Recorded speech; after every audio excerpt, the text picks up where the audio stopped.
Benvenuti sul mio canale, lo sapevi? Ci sono storie vere che il mondo ha dimenticato, ma alcune meritano di essere ricordate.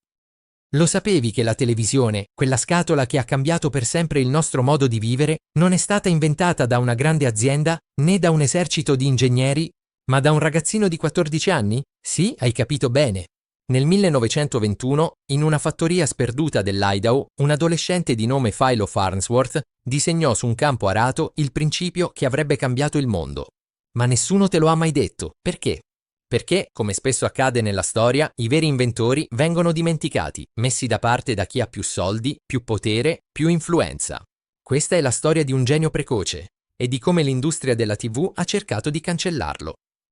Philo Taylor Farnsworth nasce nel 1906 in una famiglia povera dell'Utah. Fin da piccolo è un ragazzo diverso. Curioso, determinato, geniale, a 12 anni smonta un vecchio motore e lo fa ripartire. A 13 costruisce un generatore elettrico, ma è a 14 anni che arriva il momento magico. Un giorno, mentre aiuta a tracciare solchi su un campo arato, ha un'idea fulminante. Guarda i solchi paralleli nel terreno e immagina. E se un'immagine potesse essere scomposta in righe, come questo campo, e poi trasmessa elettronicamente? Non è uno scherzo. Quello che ha appena immaginato è il principio dell'image dissector, il primo vero tubo catodico in grado di trasmettere immagini. A scuola presenta l'idea al suo insegnante di scienze che rimane scioccato. Quel professore, Justin Tolman, conserverà per tutta la vita quel disegno fatto su un quaderno scolastico.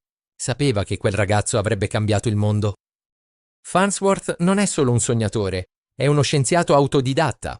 A 19 anni lavora già su un laboratorio improvvisato. Con l'aiuto della moglie Elma Pam Gardner e dell'investitore George Everson, costruisce il primo prototipo funzionante di televisore elettronico.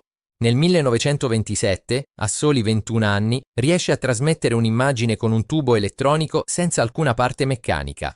È la prima vera trasmissione televisiva moderna. Una riga, poi un quadrato, poi l'immagine di $1. E pronuncia una frase storica. Ecco a voi la televisione elettronica. Ma non tutti sono felici di questa invenzione. Nel frattempo, a New York, un magnate di nome David Sarnoff, a capo della RCA, Radio Corporation of America, sogna di diventare il padrone assoluto del nuovo mondo televisivo. Ma c'è un problema. Farnsworth possiede il brevetto più importante. Sarnoff manda un suo ingegnere, Vladimir Zworykin, a studiare i brevetti di Farnsworth. Ma quello che inizia come una collaborazione diventa presto una guerra legale spietata.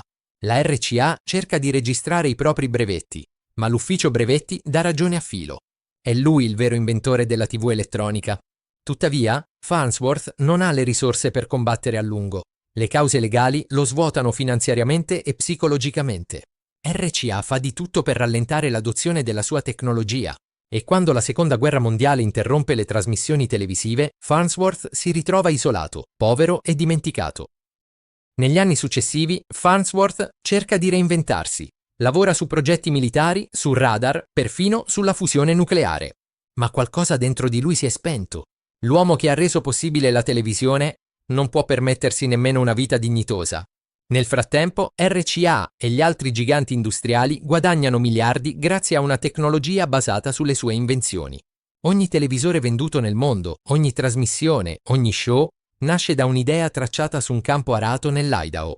Ma il suo nome scompare dai libri, dai musei, dalle celebrazioni. La depressione lo travolge, l'alcolismo lo consuma.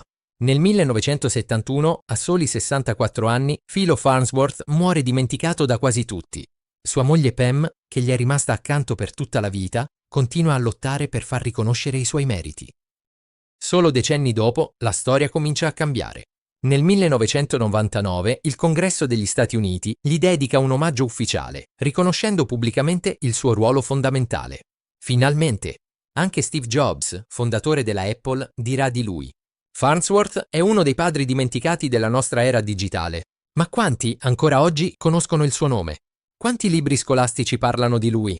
Quanti musei raccontano che la televisione non l'ha inventata una corporation, ma un ragazzo con un'idea e una visione?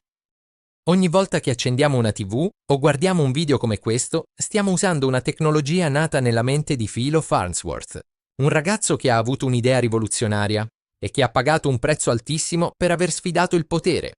Ma ora che conosci la sua storia, puoi fare in modo che non venga dimenticata di nuovo. Perché dietro ogni grande invenzione, spesso c'è una piccola voce ignorata. E lo sapevi? È qui per farla sentire.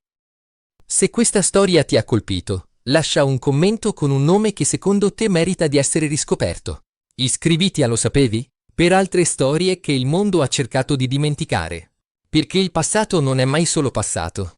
È la chiave per capire chi siamo. Ci vediamo al prossimo video, con un'altra storia sorprendente che merita di essere raccontata.